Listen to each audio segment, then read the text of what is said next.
Hey there, welcome. Are you thinking about starting to crochet but not sure what you need? Stick around because we're going to go through all of the necessary tools or items that you might need to start learning to crochet. Number one on our list of things you need to get started crocheting are crochet hooks. So my favorite hook is the Clover Amour, and the one I use most because of the type of projects I usually do is an eye hook or 5.5 millimeter.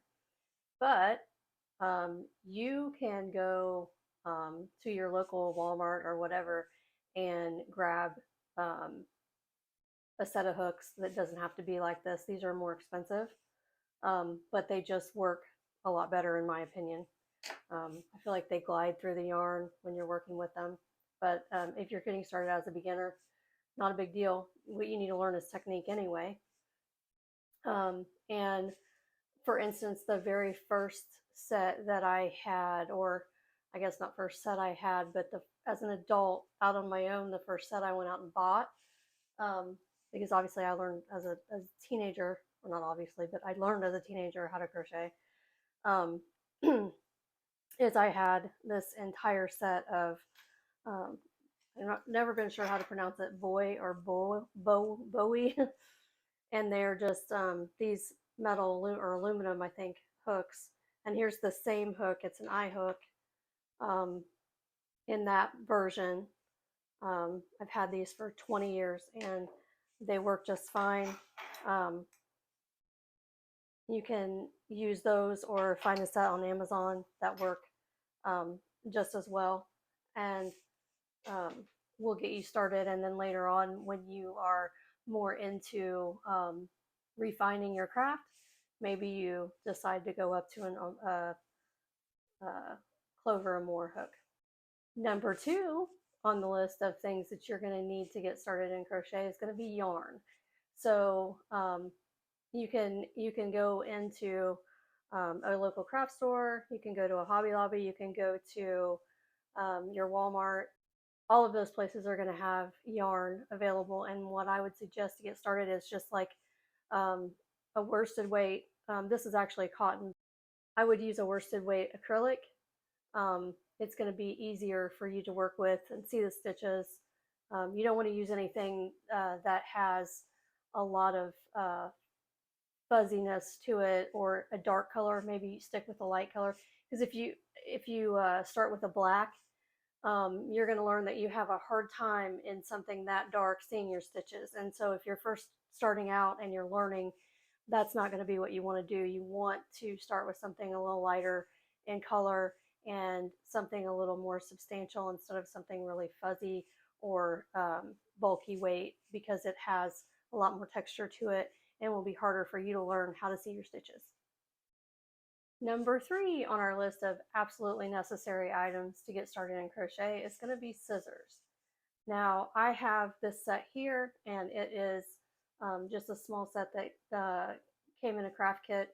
I've got an older couple of pair.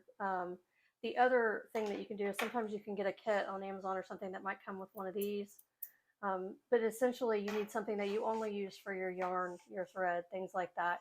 Don't use your regular household scissors because they could snag the yarn. You want to have a specific set that you set aside for your yarn when you crochet. Number four in our list of items to get started with crochet is the tapestry needle. So the tapestry needle, I use different types, different sizes. So I will use a plastic one like this that is for worsted weight yarn. I find that it's easier with worsted weight yarn to have the bigger eye to put the yarn through. I have trouble with using the metal ones on that. It just doesn't seem to go through as well. But it's still, with plastic, it's easier to go through and get your stitches in between your stitches so that you can weave in your ends or sew pieces together, which is what we need tapestry needles for. On bulky yarn, however, I'll use one more like this that has a larger eye, and it goes in between the stitches easier. So we have different sizes. You can get, like, if you get a kit of them, you can have different lengths, different sizes. I mean, you can get them on Amazon really cheap, but the plastic ones really help with the larger yarns.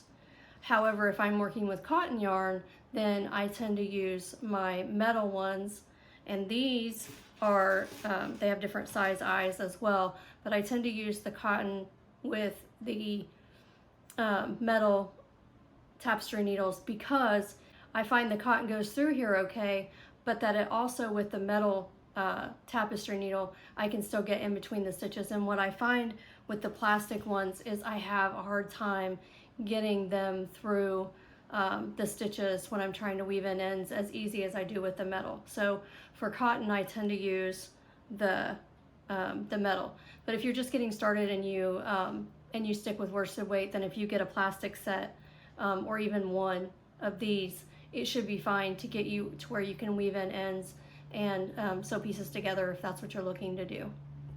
Number 5 on the list is stitch markers.